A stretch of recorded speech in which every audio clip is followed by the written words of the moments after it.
बिस्मिल्लाहिर्रहमानिर्रहीम। अस्सलामु अलैकुम वरहमतुल्लाहि ताला वबरकातुहू। दोस्तों, पन्नी कथ हेत छुस बह हाजिर तो आज छु ये पन्ने कथ हुंद 3हिम किस्त तो अजुक उन्वान रोजे लैलतुल जायज़ा तो ईदुल फित्र। अम ब्रोट जी बह कर तोह सत कथ म्यान तरफ कर तो वछ वन जी ईदुल फित्र किस मुबारक तो सईद मौकस पे ईद मुबारक कबूल। अल्लाह ताला बनाइन ये ईद सानि खतर ज़रिए नजात तो ज़वा पर फलिन अमन अमान गुल। आमीन सुम्मा आमीन या रब्बल आलमीन। दोस्तों, माह रमज़ानुल मुबारक ओस अल्लाह ताला सन्जन खास रहमतन बरकतन तो मगफिरतन हुंद रेत। ये रेत अंद वतित छ अख तिस अजमत वाजिन तो बाबरकत रात यवान यथ रच अहले इल्म लैलतुल जायज़ा या लैलतुल फित्र वनान छ। इनामच रात यह सह रात यथ मज अल्लाह ताला पन्न बख्त बड़न रोजदार बंदन तिहंदिस करमतिस सब्रस इबादतस तो इताअतस एवज अजर अजीम अता करान छ। तो दपित गो ज पूर माह सियाम किस रियाजतस तो बेलूस मेहनतस तो खास इबादतस रस मज रुच मजूर दिन यवान। मरहबा तिमन नेक बख्तन, तिमन खुशकिस्मतन, तिमन बख्त बड़न, पाय बड़न तो शान बड़न तो बान बड़न यहज रोज़ कबूल सपदे। यहज इबादत मेहनत रियाजत रथ खच तिमन दय टाठन लछ लछ फिर मुबारक। लफ्ज़ जायज़ा छु अरबी तो मानि छुस यनाम तो बदल तो अवै अथ रच लैलतुल जायज़ा वनान। पाय बड़ नबी रहमत सल्लल्लाहु अलैहि वसल्लम कर ज़बान नबुव्वत सत अथ रच मुतलिक गौहर फिशानी ये आय कोट यली यवान छ ईदुल फित्र रात तो अथ रच छ आसमान अंदर लैलतुल जायज़ा यानी यनाम रात वनान। तो यली रात खत्म सपदान छ सुबह नेह फलान तो अल्लाह ताला छ फिरिश्तन खास फिरिश्तन ज़मीनस कुन सोजान। तिम छ वतन गलियन कोचन चुवतन त्रुवतन दुवतन पे दक्षिण खोवर वदन इस्ताद रोजान तो छ आसान ऐलान करान ए मोहम्मद सल्लल्लाहु अलैहि वसल्लम सिंधो उम्मतियो तास रब्बी करीमस कुन नीरियो युस वारिया ज़्यादा अता करन वोल छु तो सु छु बड़ बड़ गुनाह माफ फरमावन वोल। तो अदिल लूक ईदगाह कुन नेरान छ तो रब्बी कायनात छु पन्न फिरिश्तन वनान तस मजूरस क्या शुबे मजूर यम पन्न कम पूर कर्मस आसि। फिरिश्त छस अर्ज करान ए सानि परवरदिगार तस शुबे ये मजूर ज तस गसि पूर बदल दिन युन। अल्लाह ताला छु फरमावान बह छुस वो तुह गवाह बनावान ज मे कोर माह रमज़ान चन रोज़न तो क़यामस बदल यमन पन्न बंदन पन्न रज़ा तो मगफिरत अता। रवाहु बैहकी शौबुल ईमान अनकोट। दोस्तों, इरशाद बारी तो अल्लाह छु व अन लैस लिल इंसान इला मा सआ सूरह नजम आयत 29। तर्जमा बेश इंसानस बापत ती यमिश तिम कोशिश कर। दोस्तों, दीन इस्लाम छु दीन फितरत अख मुकम्मल लाहे अमल मुकम्मल ज़ाबित हयात युस इंसान सन्ज रूहानी तो माशरती दोनवन सूरतन हुंद ख्याल थावान छु। इबादत तो रियाजत सत दीन इस्लामन खुशी तो मसरत मौके ते अता करमत। तो यमन खुशियन मज अख खुशी बल्कि वन बह खासुल खास खुशी तो अहम मौके ईज हुंद दोह बामे सो ईदुल फित्र आसिया ईदुल अजहा। लेकिन ये करो कथ ईदुल फित्र ये ईद छन अख बोड़ दुह योत आसान अख त्यौहार योत आसान मुसलमान बापत बल्कि ये तकमील रमज़ानिच अलामत यानी रमज़ान गो मुकम्मल अस दर रोज़ अस दित फाक अस रूद बच्चो हत त्रेश हत अस कोर क़याम अस कर शब बेदारी अस दित फाक महज रज़ाए हज़रत अल्लाह तबारक व तआला खातिर बेन का हुकुम ज़ानित रब सुन तो रब सदिस रसूल नबी करीम सल्लल्लाहु अलैहि वसल्लम हुकुम जोन तो अथ लोग अमली जामा अवकिन ये दीनी तो रूहानी खुशी हुंद दोह यथ ईदुल फित्र वनान छ। अजीज़ दोस्तों, लफ्ज़ ईद आउद मज द्रामुत अमुक मानी मतलब गो वापस इन वाजिन बार बार इन वाजिन खुशी। हक यी यह दोह ईदुल फित्र बार बार यवान प्रथ वरी तो खुशी हुंद पैगाम सत अनान तो अवै अथ ईद नाव। ईद उल फितर छ रमज़ानुल मुबारक किस तकमीलस पे इख्तितामस पे मजहबी जोश खरोश तुज के एहतशाम तो चिक चाव सान मनावने यिवान। यह दरअसल रोज़न हंदिस मुकम्मल सपदनस पे शुक्रानच ईद।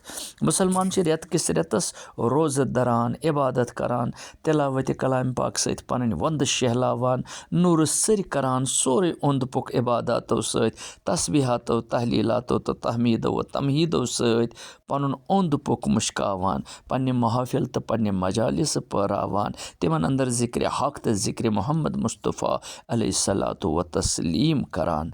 तो यह उम्मीद थावान ज अल्लाह ताला कर सान लकट बड़ गुनाह माफ, अल्लाह ताला कर सान गलतियन दरगुजर, तो अल्लाह ताला कर सान अबन पर्द क्या पर्द फरमावन वोल, मगफिरत करन वोल, अता करन वोल। तो अद ये मुकद्दस बाबरकत यनामन हुंद रेत अंद वातान तो अल्लाह ताला पन्न बंदन खुशी अता फरमावान।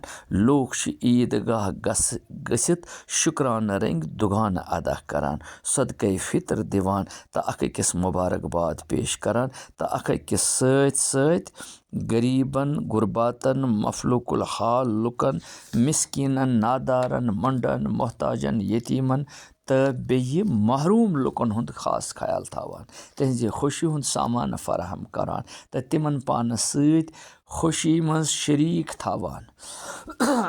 ईद हुंद असल पैगाम शुक्र गुजारी, यानी यह दो याद पावन ज अल्लाह ताला सजन अता करमचन न्यामचन पे करू शुक्र अदा।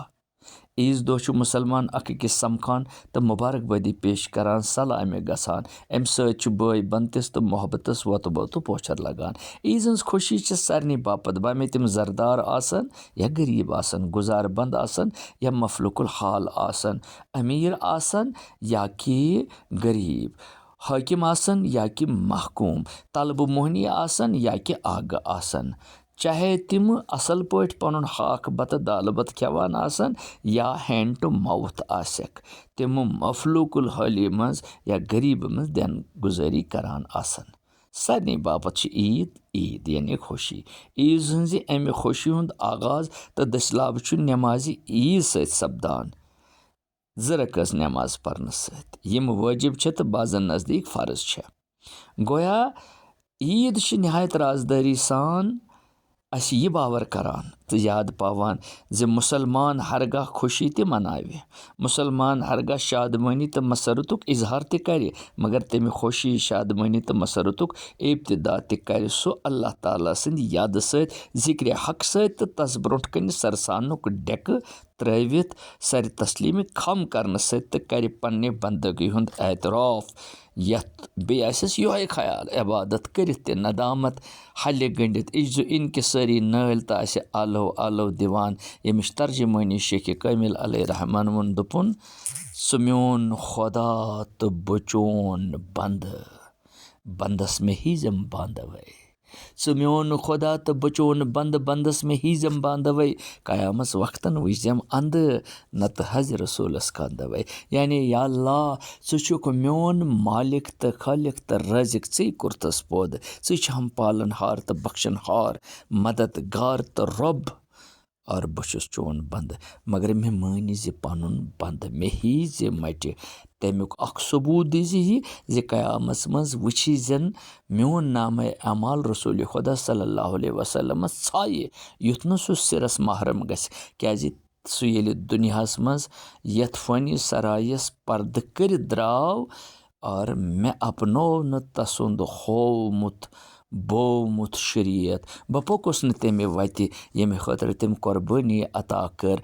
यमे खतर तम कन्य रचे रदो बद रट, यमे खतर तम संग बारी हुंद सामन कोर, मगर कंस हिंदिस हकस मज कोरुन बददुआ। लिहाजा वुज म्योन नाम अमाल तिमन निश छाये, नत पे में लज तुलन, नत पे में शर्मंदगी तुलन, और मैंने शर्मंदगी सत मैंने काले करतूतों सत मैंने अत्रेव सत गछि रसूल खुदा सल्लल्लाहु अलैहि वसल्लम रंजीद। अवै ये सबक दिवान ईद कि साने खुशी गसन खराफातन, बिदआतन तो नाशाइस्तगियन पे मबनी आसने।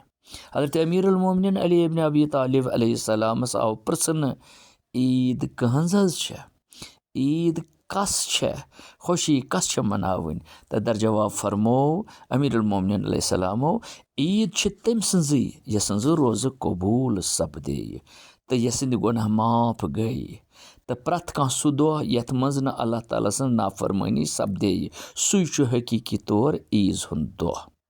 परवरदिगारा लेखक ना अस यमन लूकन अंदर यहज रोज़ कबूल गई करख ना सन फाक दिन त कबूल करख ना सन इबादत करन त कबूल थावक ना सनिस मंगनस त इजाबत छलक ना सन दिल त कदूरत कीन बगुज हसद निफाक तो तासुब निश तो वलख ना यह पन्ने रहमत सत बनावक ना पनुन मस्कन सोन यह दिल करख ना सन नफूस पाक सन दिल वंद कल्ब अजहान पाक परवरदिगारा सनिस मंगनस इजाबत। अजीज़ दोस्तों पगह ईद उल फित्र तह सारे मान तरफो वस वंजी लच लच फिर ईद मुबारक। पगह समको ईद गाहस अंदर मगर अस थावो यह जहनस मज ज ईद मनावन यह ईद मनावो सादगी सान खुशी करो तथ मज कह हर्ज तो कह एतराज़ मगर अत खुशी मज करोक पनिन महरूम सैल तो गरीब गुरबा तो नादार दोस्त शमिल और बे मंगो दुआ बारिलाहा अस दर यह तिथ फक अस पर यिस तिस नमाज मगर च मत वुच सान अमलन हिंदन हजरन तो कजरन कुन च वुच पन्निस रहमतस मगफिरतस तो इनायतस कुन और गस्त आज अस बख्शित कर तो लैलतुल जायज़ किस मगफिरतस उम्मीदवार कर तो ईज हंदिस रहमतस उम्मीदवार। दोस्तों अगर अस इबादत करित यह ख्याल नदामत इज्जु इनके सारी और अगर अस माह सियाम इस नवम रेत इस्लामी कैलेंडरुक बाकी कहन रेतन तो रोल मॉडल बनो इथे पे आसो सुल वथान नमाज जमात अदा करान इज्जु इनके सारी सान दिन गुजारी करान मसाजिद आबाद करान गरीबन गुरबातन मदद करान और पन जेव आसो लेको रदो बदो निश पाक थावान पन्न नफ्सन पे करो कंट्रोल पन वंद शहलाओ जिक्र हक पत जिक्र मोहम्मद मुस्तफ़ा सल्लल्लाहु अलैहि वसल्लम सत तेल शब कदर यह सास रेत खुद बेहतर तेल लैलतुल जायज़ इनाम वाजिन रात तेल ईद यह रहमतुक पैगाम हेत बल्कि बकोल सखनवर हर रोज़ रोज़ ईदस हर शब शब कदर अस।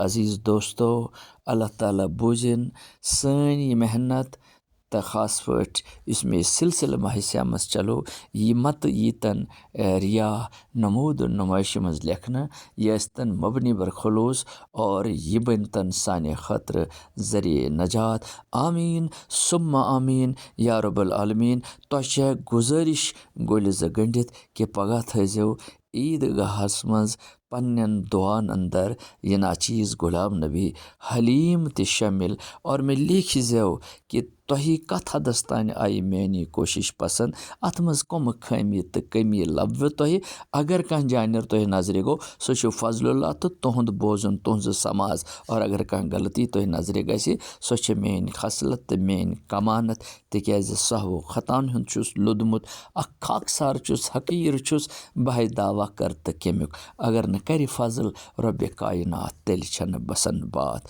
शुक्रिया।